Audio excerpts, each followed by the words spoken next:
PSL में अब खिलाड़ियों की ड्राफ्ट पहले होती थी ना, लेकिन अब ये फैसला किया गया है कि खिलाड़ियों की भी ऑक्शन होगी। और इसकी क्या जी, हर कैटेगरी में एक एक खिलाड़ी आप, यानी टोटल 4 कैटेगरी से तो 4 खिलाड़ी आप रिटेन कर सकेंगे। अदरवाइज खिलाड़ियों की ऑक्शन होगी, खिलाड़ियों की बोली लगेगी। सो इसके नए तरीक़ाकार के बारे में बहुत सारी खबरें आ रही हैं, बहुत सारी फ्रेंचाइजेस का ये मुतालबा भी था, कुछ फैंस भी ये चाह रहे थे। अब फाइनली ये मॉडल इम्प्लीमेंट कर दिया गया है from PSL season 11 and onwards. आइए ज़रा इसकी डिटेल लेते हैं, क्योंकि ये you need to understand this draft वाला सिचुएशन तो हमें समझ थी, लेकिन हमारे साथ सैयद याह्या हुसैनी, स्कोर के मेज़बान, senior sports journalist, Abdul Majid Bhatti, senior sports journalist हमारे साथ मौजूद हैं। सो याह्या, सबसे पहले आप हेल्प अस अंडरस्टैंड ये जो मॉडल है, how different is it from the drafting model, और ये किस किस का मुतालबा था और फाइनली PCB और PSL ने इसे तस्लीम किया। सबसे पहले तो अब्दुल्ला आपको और हुमा आपको अस्सलाम वालेकुम। और ये जो आपने बात की है, मेरा ख्याल है कि पाकिस्तान क्रिकेट बोर्ड के जो सरबराह हैं सैयद मोहसिन रजा नकवी साहब, उन्होंने अब तक जिस तरह क्रिकेट बोर्ड को चलाया, मास्टर शॉट खेले हैं, उनका एक और ये मास्टर शॉट है।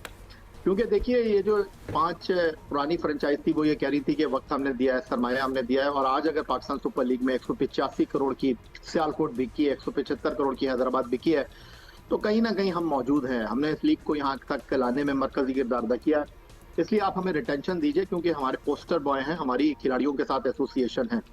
वो जो 2 नई टीम आई थी वो तो नहीं मान रही थी, वो कह रही थी नहीं जी, अगर आप रिटेंशन दे देंगे तो फिर हमारे पास क्या बचेगा, तो वो ऑक्शन में जाना चाह रहे थे।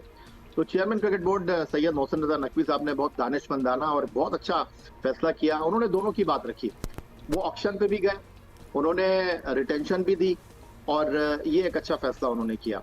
अब आपका जो सवाल है कि होगा किस तरह आगे, तो देखिए अब्दुल्ला, पहले 4 रिटेंशन होगी, और 4 जो कैटेगरी थी आपकी, प्लाटिनम, गोल्ड, सिल्वर और डायमंड, उनमें से ये जो 5 टीमें हैं, इंक्लूडिंग इस महीने के आखिर तक मुल्तान का फैसला हो जाएगा, वो एक एक प्लेयर उठा लेंगे हर कैटेगरी से।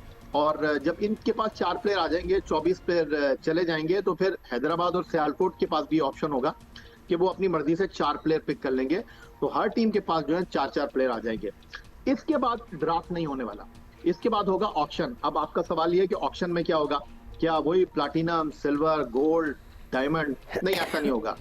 आप प्लेयर की कैटेगरीज मुतारिफ कराएंगे और नाम आप कह लेंगे तब्दील कर देंगे, बट होगा इस तरह के जो प्लाटिनम कैटेगरी का खिलाड़ी होगा उसकी बोली स्टार्ट होगी $70,000 से, और $70,000 से ऐसा नहीं होगा कि एक बोलेगा $70,000 1, दूसरा बोलेगा $72,000 2, नहीं, कम से कम $15,000 या $20,000 जो है वो आपको आगे बढ़ाना पड़ेंगे। इसी तरह जो है वो खिलाड़ियों की कैटेगरी आप रख देंगे और उस हिसाब से उनकी जो है वो बोली लगेगी। पहले होता यह था कि $1.3 मिलियन का जो है वॉलेट होता था हर फ्रेंचाइज के पास, जो पाकिस्तान में 34 करोड़ रुपए बनते हैं।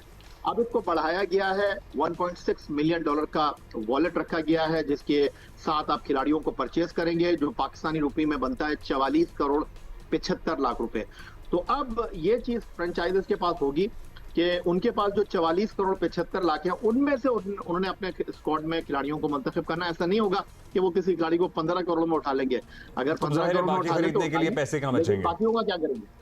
So, you know, एक नहीं, तो फिर ऑक्शन का मतलब तो बोली लगाना होता है ना। या ये समझा दें, अगर एक बहुत ए लिस्टर काइंड ऑफ प्लेयर है, वो रिटेन नहीं हुआ फॉर वॉट एवर रीजन, तो बोली तो लगेगी ना कि कोई भी टीम उसको ले सकती है, और नेचुरली इसीलिए तो ऑक्शन है, वरना ड्राफ्ट होता।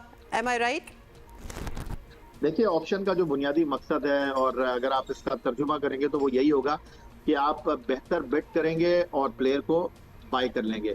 यहाँ पर जो मैंने आपको बताया कि आप जिस तरह शॉपिंग करने जाती हैं, आपके वॉलेट में पैसे होते हैं, ग्रोसरी भी करनी है, घर के पर्दे भी लेने हैं, आपने जो है वो कुछ और चीजें भी लेनी है, आपके पास एक बजट होता है। तो बजट दे दिया आपको 44 करोड़ 75 लाख रुपए का, उनमें से आपने खिलाड़ियों को उठाना है। अब आपकी मर्जी है, आप खिलाड़ी को, अनलिमिटेड नहीं है मामला, ये you can't go beyond your unlimited नहीं है। उठाना चाहिए, लेकिन आप 44 करोड़ 75 लाख रुपए में आपने प्लेयर को खरीदना है। अगर आप एक प्लेयर पे बहुत ज्यादा इन्वेस्टमेंट कर देंगे तो बाकी खिलाड़ियों का क्या करेंगे? बाकी खिलाड़ी कैसे आप खरीदेंगे? So you have to pick and choose and आप बोलियां भी उस हिसाब से अपना हिसाब किताब देखते हुए लगानी पड़ेंगी। एक खबर और गर्दिश कर रही है भट्टी साहब, हम आपसे इसकी तफसील मालूम करेंगे कि T20 वर्ल्ड कप के बायकॉट का सोचा जा रहा है। बांग्लादेश की तो बात हो ही रही थी जिन्होंने भारत में खेलने से इनकार किया है, और पाकिस्तान का भी कहीं इसमें नाम आ रहा है। Do you have any update regarding that? Please हमसे शेयर करें because this is big news. देखिए अब्दुल्ला, कल बुध के दिन आईसीसी ने डिसाइड करना है बांग्लादेश का जो एक कंसर्न है कि बांग्लादेश T20 वर्ल्ड कप में पार्टिसिपेट करेगा या नहीं करेगा। लेकिन जहां तक पाकिस्तान के बायकॉट का ताल्लुक है, देखिए मेंबर्स पार्टिसिपेशन एग्रीमेंट हर जो बोर्ड मुल्क है वो आईसीसी के साथ करता है। तो मेरा नहीं ख्याल पाकिस्तान क्रिकेट बोर्ड बॉयकॉट करेगा। हाँ, आईसीसी पर प्रेशर डाल सकता है पाकिस्तान क्रिकेट बोर्ड कि भाई लास्ट ईयर आप पाकिस्तान के मामले में तो इतना आगे बढ़ बढ़कर भारत को राजी करने की कोशिश नहीं कर रहे थे, लेकिन बहरहाल इस वक्त लग ऐसे रहा है कि भारत खुद एक मुश्किल में आ गया है कि हर तरफ से भारत पर क्रिटिसिज्म हो रही है। वीजों का मसला ले लें, बांग्लादेश का मसला ले लें, और आईसीसी भी प्रॉब्लम में है कि आईसीसी पर भी क्रिटिसिज्म हो रही है कि अब ये इंडिपेंडेंट बॉडी तो खैर कभी भी नहीं थी, लेकिन बहुत ज्यादा जो झुकाव भारत की तरफ भट्टी साहब, वैसे कुछ मसले तो हल भी हो रहे हैं। वीजे वाला मसले हल होना स्टार्ट हो गए हैं। पहले वो पाकिस्तानी डिसेंट वालों को जरा रोका हुआ था वीजे, लेकिन अब तो वीजे भी इशू हो रहे हैं। तो मसला तो सिर्फ बांग्लादेश वाला ही रह गया। बहुत बहुत आस्ता आस्ता आगे बढ़ रहा भारत। फिलहाल उन्हें इंग्लैंड के जो 3 प्लेयर्स थे, पाकिस्तान निजात, आदिल रशीद, साकिब महमूद और रेहान अहमद, इन 3 को वीजे दिए।